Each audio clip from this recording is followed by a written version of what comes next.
بسم اللہ الرحمن الرحیم۔ السلام علیکم۔ چند سال پہلے ایک جماعت مانسہرہ کے ایک چھوٹے سے قصبے میں گئی۔ جماعت میں موجود ایک شخص ڈاکٹر نور محمد کا بیان ہے کہ وہاں ایک ریٹائرڈ فوجی سے ملاقات ہوئی جس نے اپنا واقعہ بتاتے ہوئے کہا کہ 1965 کی پاک و ہند جنگ میں ایک قبرستان میں اسلحہ کا ایک عارضی ذخیرہ یعنی کیمپ بنایا گیا اور کچھ نوجوانوں کے ساتھ اس فوجی کی بھی ڈیوٹی تھی۔ دن کا وقت تھا اور کوئی خاص کام نہیں تھا، چنانچہ اس نے قبرستان میں گھومنا شروع کر دیا۔ اس کا گزر ایک پرانی قبر کے پاس سے ہوا تو یوں محسوس ہوا جیسے قبر کے اندر سے ہڈیاں ٹوٹنے کی آواز آ رہی ہے۔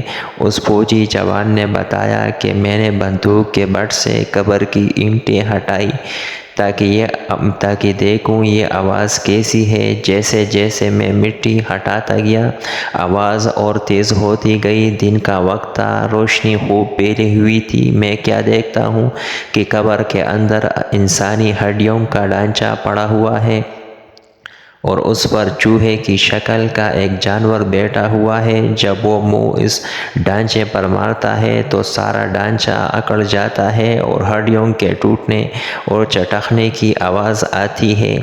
میرے سامنے اس جانور نے 3 مرتبہ اپنا منہ ڈھانچے پر مارا۔ مجھے بہت ترس آیا کہ یہ جانور اس کو بہت تکلیف پہنچا رہا ہے۔ چنانچہ رائفل سے میں نے جانور کو مارنے کا ارادہ کیا تو وہ مٹی میں چھپ گیا۔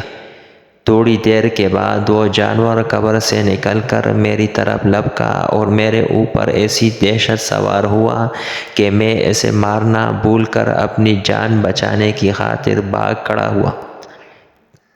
کافی دور جانے کے بعد مڑ کر دیکھا تو جانور میرے پیچھے تیزی سے بھاگا آ رہا تھا۔ قریب ہی پانی کا ایک گڑھا تھا۔ اس جانور سے بچنے کے لیے میں اس جوہڑ میں داخل ہو گیا۔ میں نے پیچھے مڑ کر دیکھا کہ جانور جوہڑ کے کنارے پر آ کر رک گیا اور کچھ دیر رکے رہنے کے بعد اس نے اپنا منہ پانی میں ڈال دیا۔ ایک دم پانی کھولنے لگا۔ میں بھاگ کر جوہڑ سے نکلا۔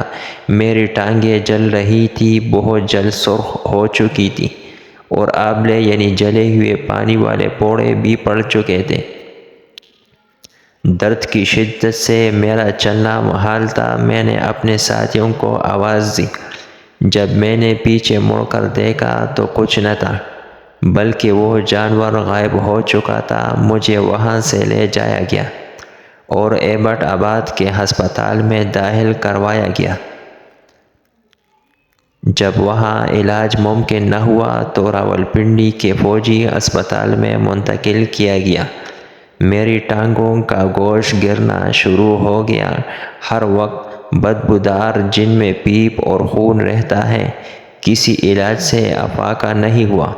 مجھے علاج کے لیے امریکہ بھجوایا گیا مگر مرض بڑھتا گیا۔ جوں جوں دوا کی ہڈیوں کے اوپر سے گوشت بالکل جاتا رہا۔ اس وقت دونوں ٹانگوں کی صرف ہڈیاں بچ گئی ہیں۔ گوشت آہستہ آہستہ گل کر علیحدہ ہو گیا ہے اور ہر وقت مردے کی سی بدبو آتی ہے۔ پھر اس شخص نے اپنی دونوں ٹانگیں دکھائی جن پر پٹیاں بندھی ہوئی تھیں۔ اللہ معاف فرمائے۔ اللہ تعالی ہمیں قبر اور جہنم کے عذاب سے محفوظ رکھے۔